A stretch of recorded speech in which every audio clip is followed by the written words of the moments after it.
Who knows? All over the place here. All right. So anyway, welcome back to the Larry Steinhouse Show. I am Larry Steinhouse. I am the CEO of Investor Schooling. I'm here with my co-host, Omri Morad. We're talking about money. We're talking about all kinds of cool stuff.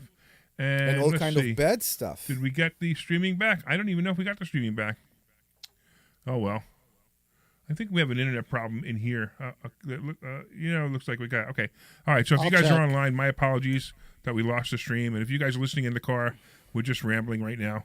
But if you guys want to call, actually, somebody call.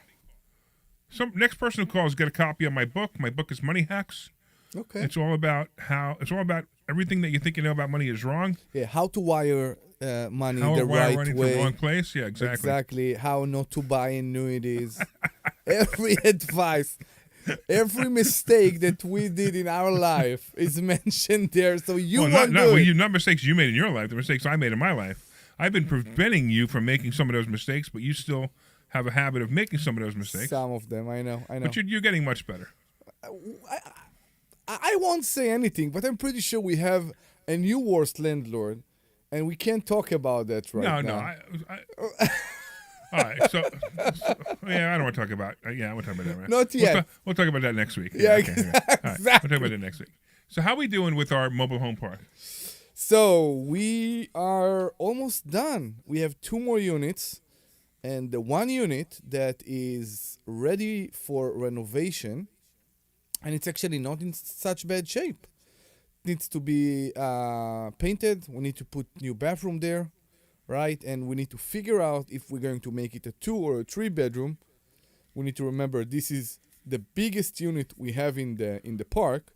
Right, and you keep saying you want to make it a 3 bedroom, which I think is silly. I think that in the last 3 months, and that we own the park, and I also include our visit to the mobile home dealers, we saw that the most desirables are the 3 bedrooms.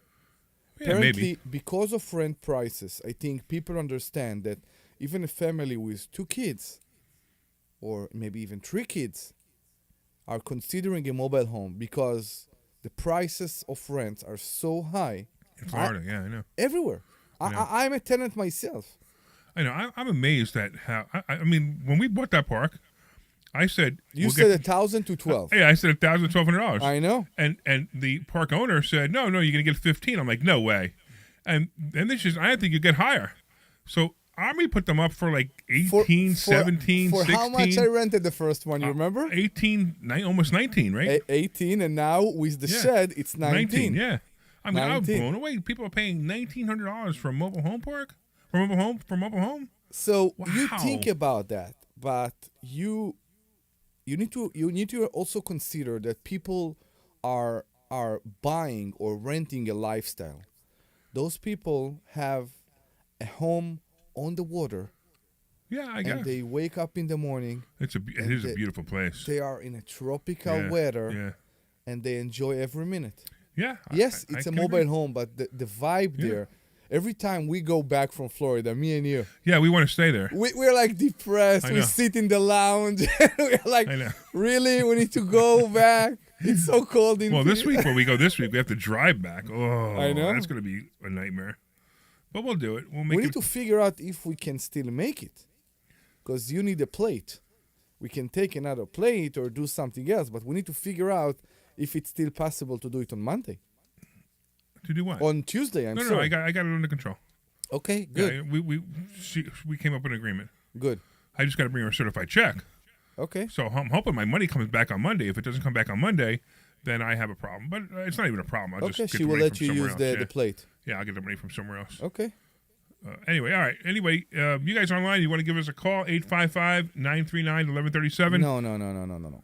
It's 855-939-1137. 855-939-1137. All right. What now? If you give us a call, they get a free book. A copy of my book called Money Hacks. The best guide for life that I think a teenager can have. Oh yeah, I've had teenagers read this book and be like, wow, set them on the right course from day one. Because even in school, they put them on the wrong track of how to manage money. Yes, And agreed. it's so bad. Agreed. Totally agreed. And it's so bad. And I think, this book is enlightening. Yeah, if you read this book, you'll get a lot of knowledge about money. It'll be very different. Ken is saying hi. Ken is online saying hi too. Woo-hoo. Hi, Ken.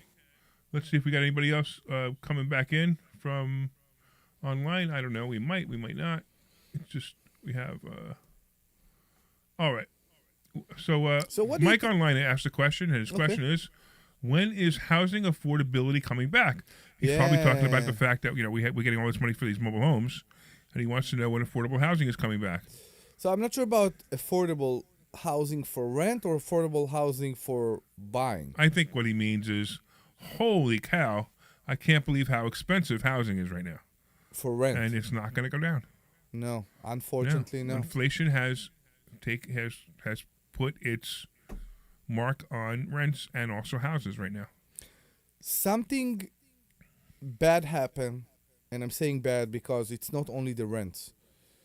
I went and I bought a cream cheese of a big brand that everybody buy home, and I think you can imagine what cream cheese it is. And is it the cream cheese for the town that we're next to? Yes. That's my favorite cream cheese, by the way. Everybody's. Yeah, I know. And I went to Giant and I bought this cream cheese, $7. $7 for cream cheese. $7. And I looked at it and I said, "Oh my God, what happened?" But when I do that, like when I fill up my tank with gas and the gas is really expensive and I buy $7 cream cheese, you know what I say? Which tenant is paying for this? No, I get you. I just got $1,000 a month raise, Omri. So I am doing everything I can, as you know, to bring my beloved people here and to convince my beloved people that in real estate is the best thing. Absolutely. And the term I use to express how real estate is the best investment is you will have inflation protection for life. So I just got $1,000 a month raise.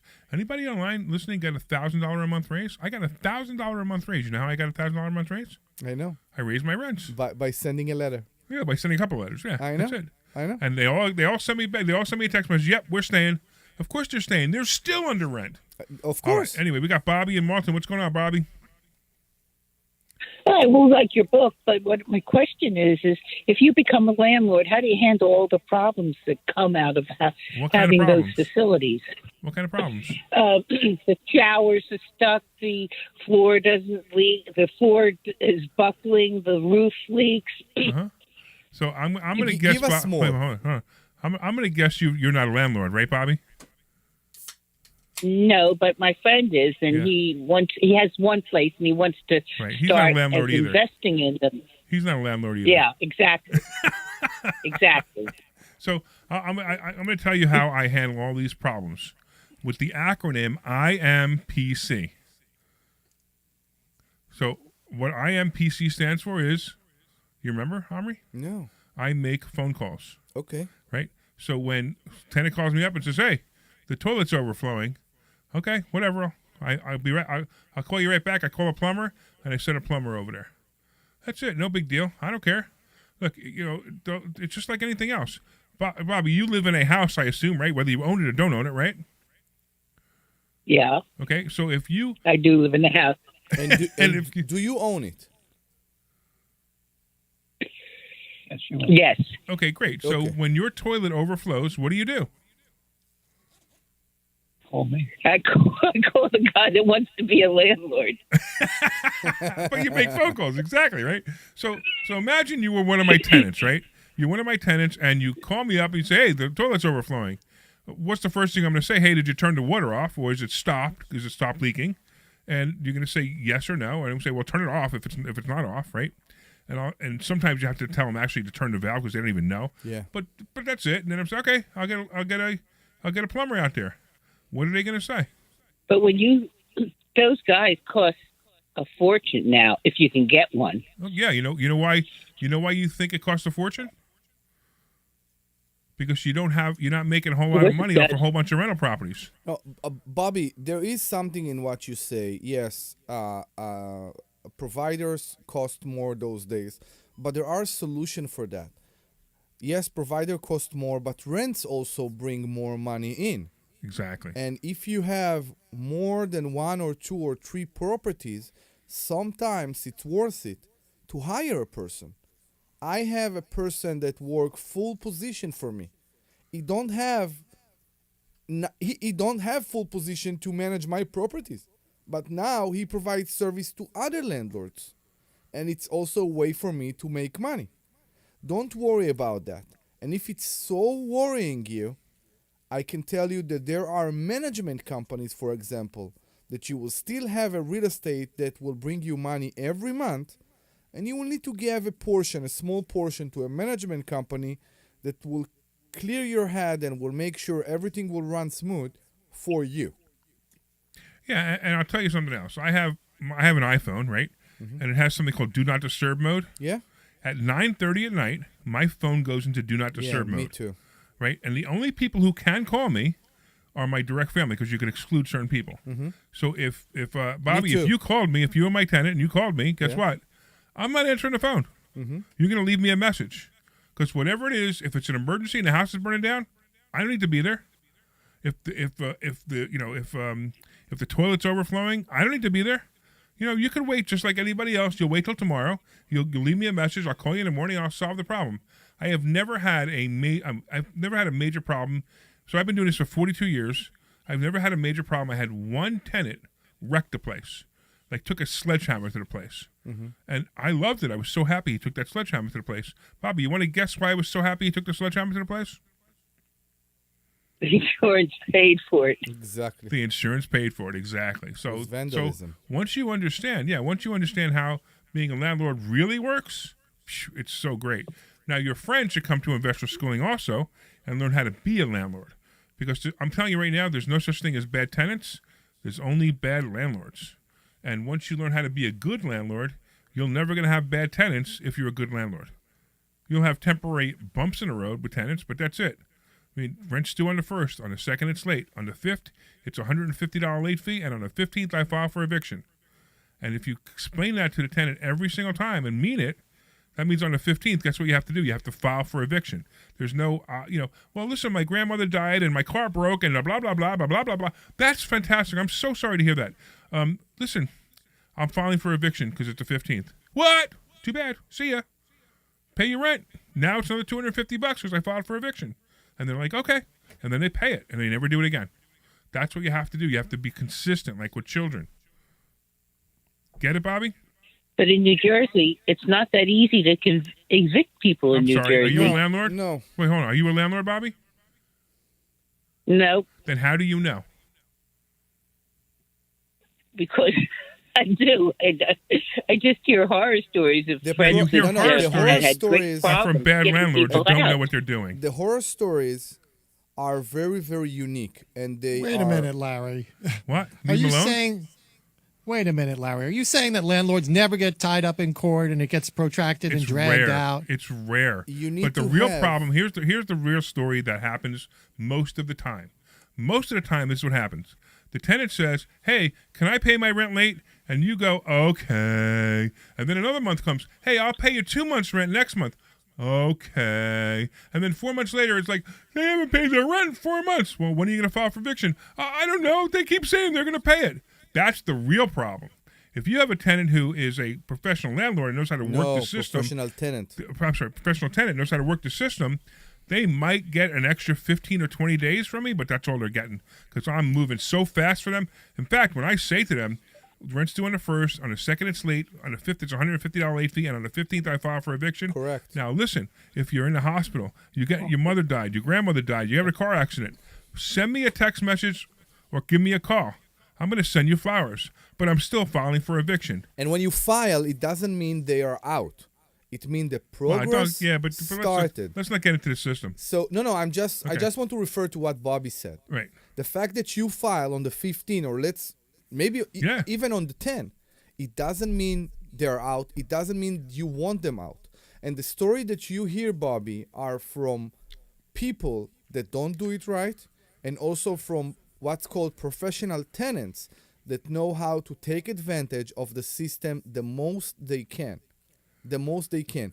And still, if you do it the right way in New Jersey or in Pennsylvania, it can't be more than 3 months, 90 days. With an appeal, if it's 3 months, you did something wrong. it's with an appeal. Right. And after the appeal, you go and you file again and you do all that. With all that, it can't reach over 3 months. I don't even think it would reach that much. I agree. And Philadelphia is the worst, Bobby. It's Correct. so bad that I don't even want to deal with it. Like, they have this whole thing called the diversion program now, which it's like you have a lease that says if you don't pay your rent, you're going to be evicted, right? We need the rattle from Purim. Yeah. Right? Every time you say Philadelphia, yeah. And the diversion program, we need to do that. Oh, my God. Yeah, here we go. Let's see Every time you say, because, let's see what we do. because Say Philadelphia. Say Philadelphia. Because Philadelphia. Exactly.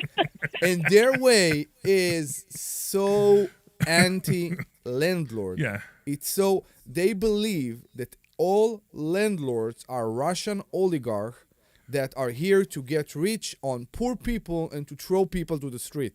And that's completely wrong.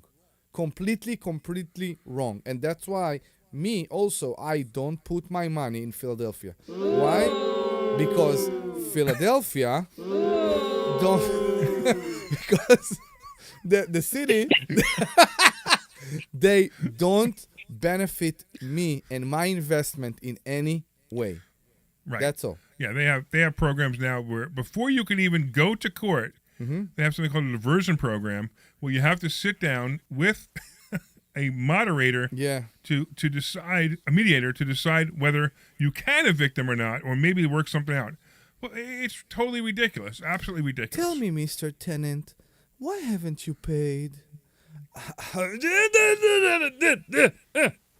Yeah, why haven't you paid? Well, because I decided not to because I live in Philadelphia. Because it's so easy for me, right? And I don't have to pay rent. Yeah, Philadelphia don't ask you to pay rent. In fact, in Philadelphia, you could rob stores now.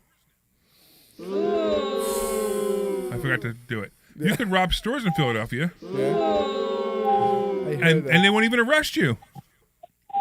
So when was it? So you think Jersey bad? Huh. Yeah, 2 years ago, I think it was that the riots were going in Philadelphia, and all the stores covered their windows with plywood, with 4x8 plywood. Yeah, which they had to buy themselves. And that exactly, and then you look at it and you say, how bad the situation here? Right? How can it be that all those store owners don't trust their police, their city, nothing? Because I believe they know something that we don't. All right, Bobby, we're gonna let you go because it sounds like you reached your destination. But wait, before you go, let Glenn take your address so we can give you the book. Oh, great! Thank you. You got it, man. I thought you forgot about it. You're a man of your word. And come to Investor Schooling. Yeah, and learn how to be a landlord. InvestorSchooling.com. That's why I want to.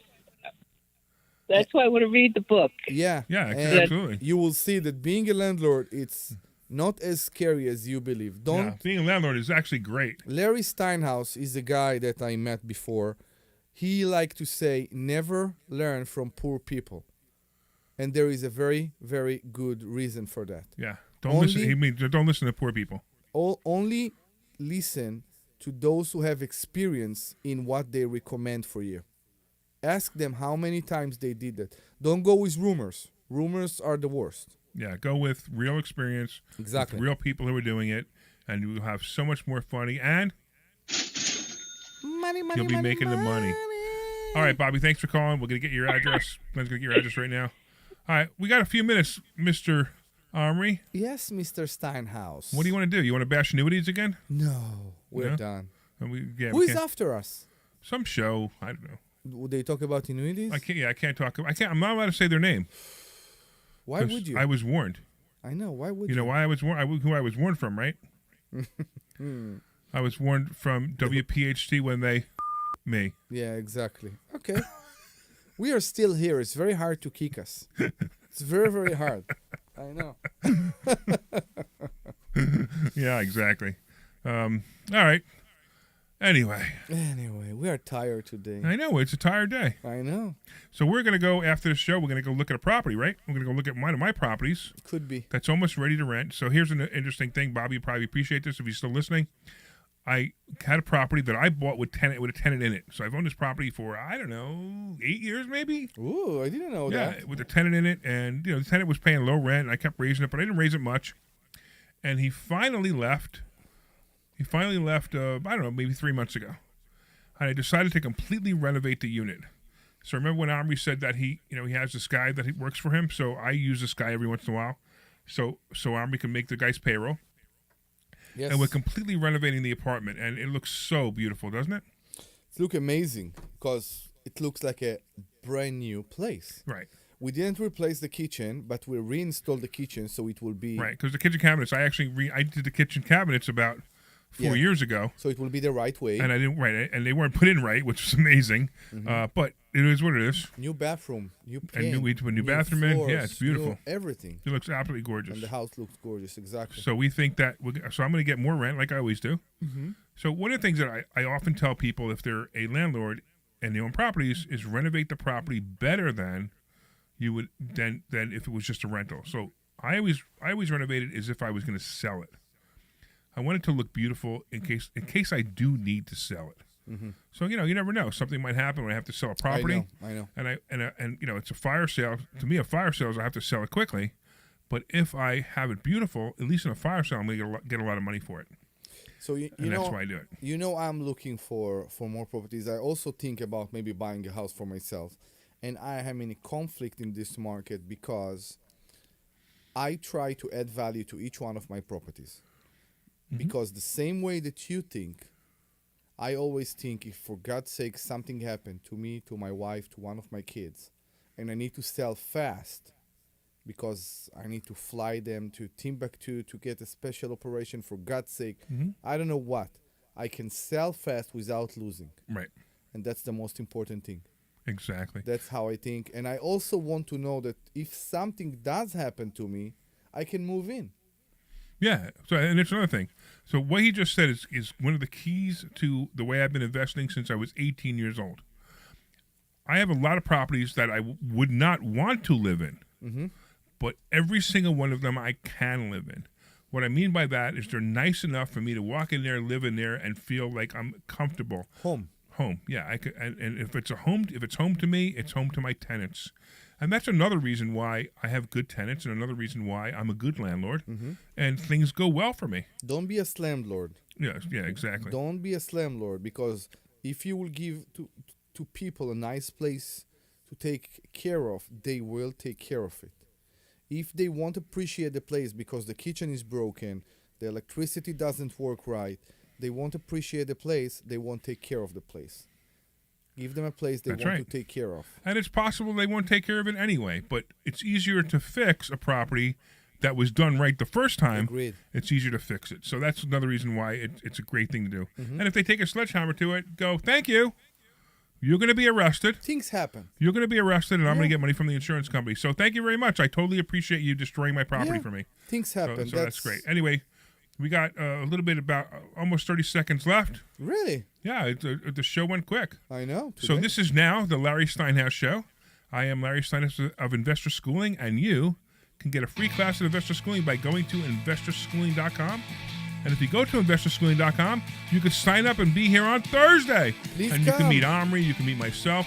And listen, if you happen to have an annuity and you made the mistake of buying an annuity, come see me. I have some options for you that might work to get out, but sometimes I tell people, look, you already made the mistake. It is what it is. All right, investorschooling.com. We're looking forward to seeing you on Thursday. And Omri will give you the phone number on Thursday as well. See you Thursday, investorschooling.com. Bye-bye. This program is paid for by